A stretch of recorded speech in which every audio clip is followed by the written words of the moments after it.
Sosok ibu rumah tangga ini tak patut ditiru. Berdalih membiayai anak di pondok pesantren, Leni Marlina nekat menjadi kurir sabu-sabu. Leni Marlina dipekuk di Res Narkoba Kepolisian Daerah Sumatera Selatan saat berada di dalam mobil tengah membawa barang haram seberat 288 gram.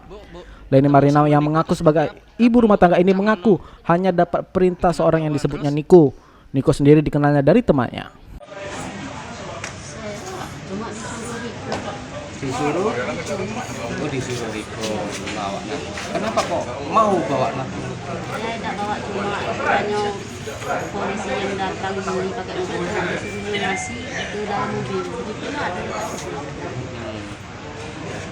Dibayar berapa itu? 1 juta. Dibayar 1 juta. Sama Riko itu orang ya.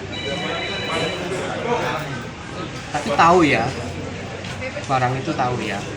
Pas dibuka bapak polisi di dalam mobil. Menyesal nggak? Saya sangat menyesal. Jadi pelajaran buat ibu ya.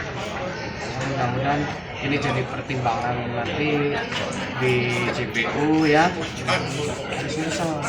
Ibu kan tahu sendiri tadi berapa ibu kalau bawa barang segitu orang-orang yang akan jadi korban ya.